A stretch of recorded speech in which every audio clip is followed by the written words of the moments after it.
নমস্কার বন্ধুরা, আশা করি তোমরা সবাই যে যেখানে আছো সবাই খুব ভালো আছো। আজ আমি রান্না করব কি তোমাদের, চলো আমার রান্নাঘরে নিয়ে যাই, বাবিনের রান্নাঘরে। চলোই তোমাদের শেয়ার করে দিই আজকের রান্নাটা। চলো তাহলে যাওয়া যাক বাবিনের রান্নাঘরে। তেলাপিয়া মাছ নিয়েছি, এই যে তেলাপিয়া, এগুলিকে বলে তেলাপিয়া। লাইলনটিকা মাছ আছে, তেলাপিয়ার মতনই অনেকটা দেখতে, কিন্তু তেলাপিয়া চিনবে কি করে? এই যে কালো তেলাপিয়া সবসময় কালো হয়, আর লাইলনটিকা একটু সাদা ধরনের হয়। আর এই তেলাপিয়া খেতেই খুব ভালো লাগে। এটাও কিন্তু তেলাপিয়াই, সব তেলাপিয়া। তো অনেকগুলি মাছ আছে, আমি সবটা করব না, আমার যতটা লাগবে আমি ঠিক ততটাই নেব এখান থেকে, নিয়ে সেটা করব। এবার নুন হলুদ মাখিয়ে নেব মাছের মধ্যে। আর কি কি দেব দেখো মাছের রেসিপিতে। এই রসুন কুচি নিয়েছি, একদম ফাইন চপ করে নিয়েছি, পেঁয়াজও তাই, টমেটোও তাই, একটা বেগুন নিয়েছি, বেগুনগুলি এরকম সাইজ করে কেটে নিয়েছি, ধনেপাতা আর এই লাল লঙ্কা কুচি। এই দিয়ে আজকের আমি তেলাপিয়ার ঝাল তৈরি করব। চলো তাহলে আমি কিভাবে করছি সেটা তোমাদের শেয়ার করি। মাছের মধ্যে আমি হলুদ দেব, হলুদ আর নুন দিয়ে মাখিয়ে নেব। মাখিয়ে আমি এটা ভেজে নেব।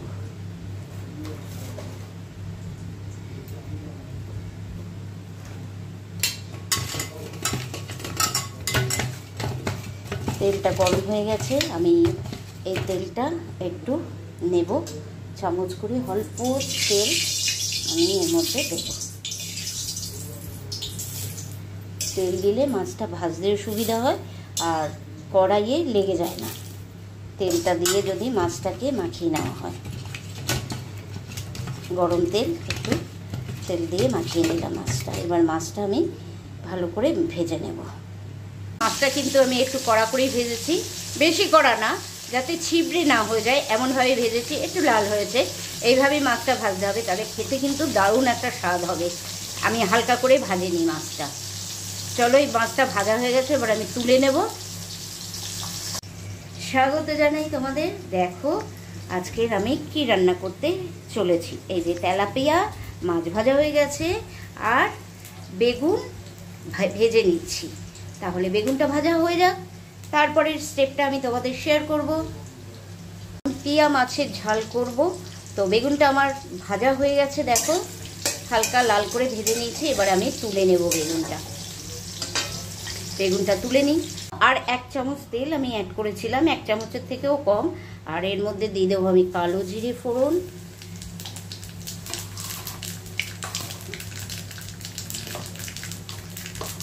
তাতে দেব আমি রসুন কুচি, দিয়ে দেব লাল লঙ্কা কুচি,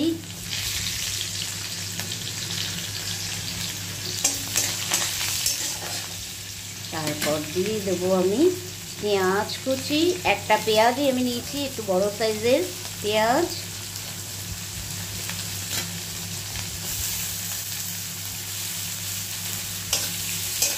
একটু এটা হালকা লাল করে ভেজে নেব।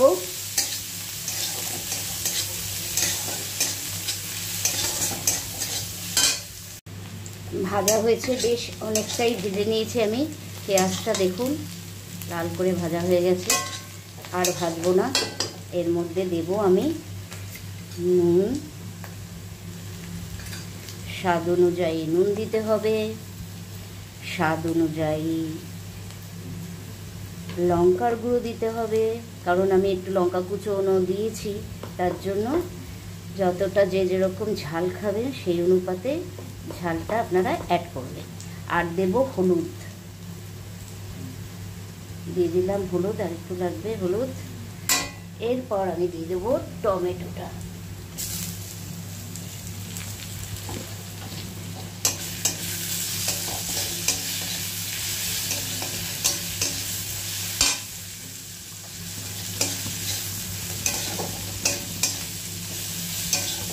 দুটো 3টে টমেটো, ছোট ছোট 3টে টমেটো আমি দিয়েছি, বড় টমেটো ছিল না দেখে আমি 3টে টমেটো এর মধ্যে অ্যাড করে দিয়েছি।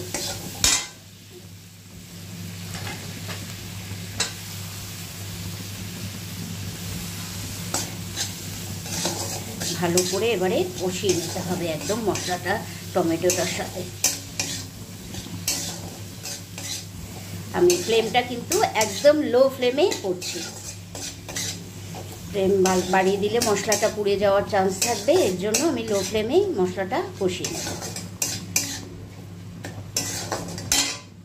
অনেকটাই কষানো হয়েছে, আর একটু জল দেব, সামান্য একটু জল দিয়ে আর একটু কষাতে হবে।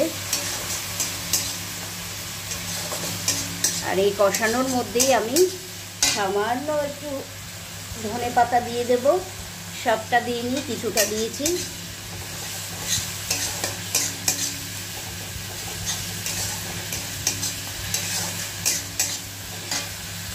দেখো মশলাটা পুরো কষানো হয়ে গেছে আর তেল বেরিয়ে গেছে পুরো সাইড দিয়ে। ব্যাস, এবারে আমি আর টমেটোগুলিও মিশে গেছে মশলার সাথে। এবারে আমি জল দিয়ে দেব।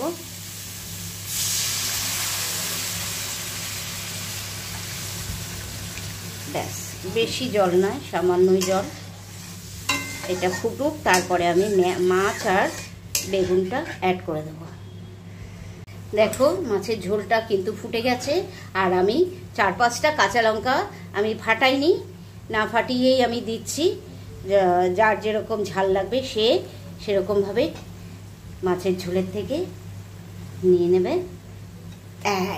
মাছটা আমি অ্যাড করে দেবো আগে।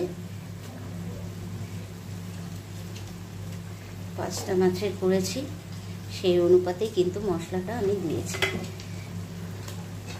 একটা পেঁয়াজ, ছোট ছোট 3টে টমেটো আর রসুন একটু বেশি দিয়েছি। আর এর মধ্যে বেগুনটাও দিয়ে দেবো।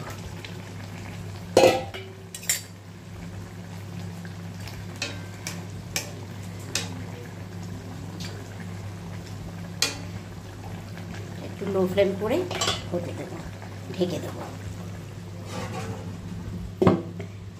দেখো মাছের তেলাপিয়া মাছের রেসিপি কমপ্লিট। আর কতটা সুন্দর হয়েছে দেখতে, ভাত দিয়ে খেতে কিন্তু দারুণ জমে যাবে একদম। এইভাবে তোমরা অবশ্যই বাড়িতে ট্রাই করবে, খুব ভালো লাগবে। আর সবসময় সর্ষে পোস্ত দিতে পারতাম, দিইনি, স্কিপ করেছি, ভালো লাগে না। সব কিছুতে সর্ষে পোস্ত দিলেই কি হয় না, একটু অন্যরকম। এইভাবে করে দেখবে, দারুণ লাগবে তেলাপিয়া মাছের ঝাল। চলো তাহলে আজকের মতন এখানেই শেষ করছি। ভালো থাকবে, সুস্থ থাকবে। আর রান্নাটা ভালো লাগলে অবশ্যই লাইক, কমেন্ট, শেয়ার করতে ভুলবে না। বাবিনের রান্নাঘরের চ্যানেলটির পাশে অবশ্যই থাকবে পাশে। আর পাশে থাকা বেল আইকনটি প্রেস করে দিলে সব নোটিফিকেশন আগে তোমাদের কাছে পৌঁছে যাবে।